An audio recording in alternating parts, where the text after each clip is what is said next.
அஸ்ஸலாமு அலைக்கும். Hi friends, இன்றைக்கி நம்மளோட சேனலில் ஒரு ரெசிபி வீடியோ தான் பார்க்க போகிறோம்.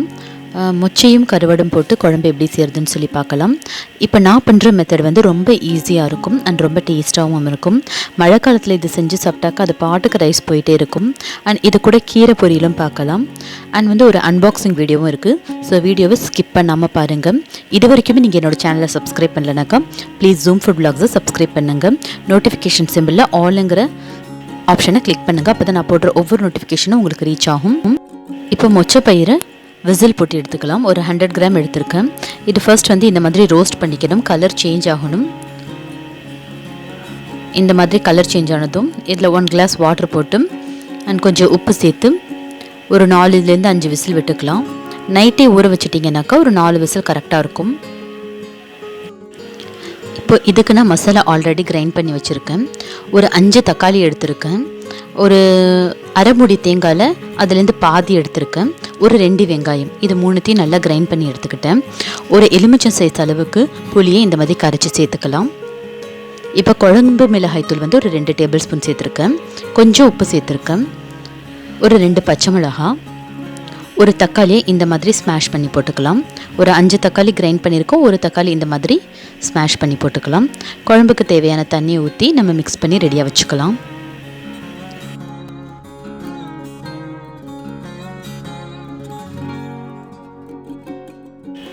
இப்போ குழம்பு கூட்டி வச்சாச்சு. நான் தாளிச்சிடலாம். இந்த மாதிரி குழம்பெல்லாம் மண் சட்டியில் பண்ணாக்கா ரொம்ப நல்லாயிருக்கும்.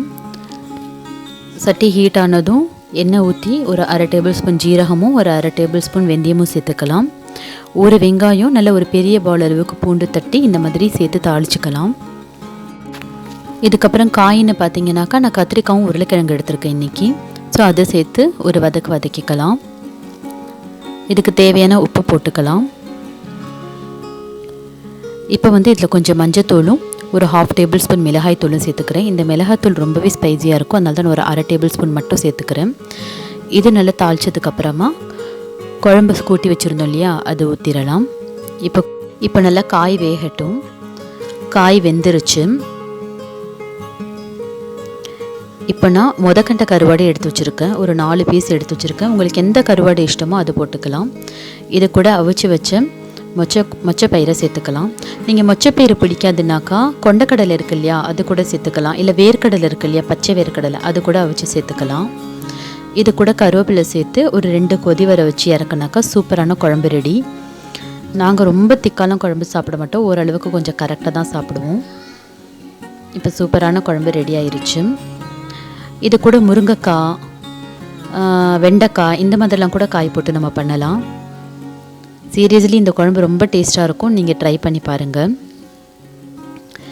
இது கூட வந்து அரைக்கீரை பொரியல் பண்ணலான்னு சொல்லிட்டு எண்ணெய் போட்டு வெங்காயம் பூண்டு இதெல்லாம் தட்டி போட்டுக்கலாம். அன்றைக்கி பச்சை மிளகாவில் தான் தீந்து போச்சு. ஸோ அதனால் நான் வரமிளகா சேர்த்துக்கிட்டேன்.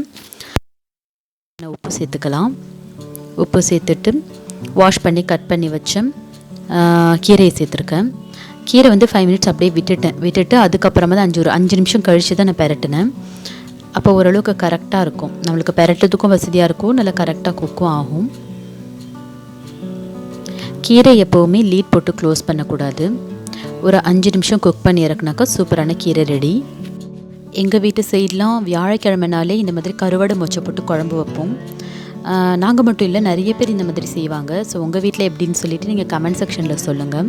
இது கூட பீட்ரூட் பொரியல் வெண்டைக்காய் பொரியல் பண்ணியிருந்தேன். அண்ட் வந்து இது கொத்தவரங்காய் வத்தல் இருக்கும் இல்லையா, அது கூட ஃப்ரை பண்ணியிருந்தேன்.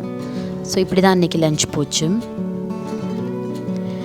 இப்போ ஒரு பார்சல் அன்பாக்சிங் பண்ணிடலாம். இது வந்து ஆக்சுவலி 2 நாள் ஆயிடுச்சு. நான் அதுவும் ஓப்பன் பண்ணுறதுக்கு டைம் கிடைக்குது. ஃப்ளிப்கார்ட்லேருந்து ஸ்டெயின்லெஸ் ஸ்டீல் குக்கிங் பாட் வந்து ஆர்டர் பண்ணியிருந்தேன். ஒரு 3 பீசஸ் செட் உள்ளது தான் இது. இது வாங்கணும்னு சொல்லி ரொம்ப நாளாகவே நினச்சிட்டு இருந்தேன். எல்லாமே வந்து சேஃபாக வந்திருக்கு, கவர்லாம் போட்டு. இதுக்கு ஒரு 5 இயர்ஸ் வாரண்ட்டி கொடுத்துருக்காங்க. அண்ட் இது வந்து பீஜான் கம்பெனி இது. ஸோ பிராண்டட் தான். பாட்டம்லாம் பார்த்திங்கனாக்கா செம்ம திக்காக இருக்குது. அண்டு இன்னொன்று என்னென்னாக்கா இது இண்டக்ஷன் பேஸு. இது 3த்துக்குமே லீடு இருக்குது. எல்லாமே வந்து கிளாஸ் லீடு தான். எப்படின்னா பார்த்திங்கனாக்கா செம்ம ஸ்ட்ராங்காக இருக்குது. ஸோ பயப்பட தேவை கிடையாது. இது 16 சென்டிமீட்டர், 18 சென்டிமீட்டர், 20 சென்டிமீட்டர்னு சொல்லி 3 சைஸ் கொடுத்துருக்காங்க. அண்ட் இதோட லீட் எல்லாமே பார்த்தீங்கன்னாக்கா நல்லா ஸ்ட்ராங்காகவே இருக்குது. ஸோ பயப்பட தேவையில்லை. பட்டு நம்ம யூஸ் பண்ணும்போது கொஞ்சம் கேர்ஃபுல்லாக ஹேண்டில் பண்ணணும், அவ்வளோதான். உங்களுக்கு இந்த பாட்டோட டீட்டெயில்ஸ் வேணும்னாக்கா கமெண்ட் செக்ஷனில் கேளுங்க, நான் கண்டிப்பாக ரிப்ளை பண்ணுறேன். ஸோ கொஞ்சம் கொஞ்சமாக நம்மளும் சேஞ்ச் ஆகணும். ஸோ கிச்சனில் கொஞ்சம் அலுமினியம்லாம் கொஞ்சம் அவாய்ட் பண்ணிவிட்டு ஸ்டீலுக்கு மாறணும்னு சொல்லிட்டு தான் இது ட்ரை பண்ணியிருக்கேன். கொஞ்சம் கொஞ்சமாக மாறலாம், எல்லாமே ஒரேடியாக மாற முடியாது. ஸோ இந்த வீடியோ ஓரளவுக்கு உங்களுக்கு பிடிச்சிருக்குன்னு சொல்லி நினைக்கிறேன். வீடியோ பிடிச்சிருந்தாக்கா வீடியோக்கு ஒரு லைக் கொடுங்க. தேங்க்ஸ் ஃபார் வாட்சிங். அஸ்ஸலாமு அலைக்கும். Bye bye.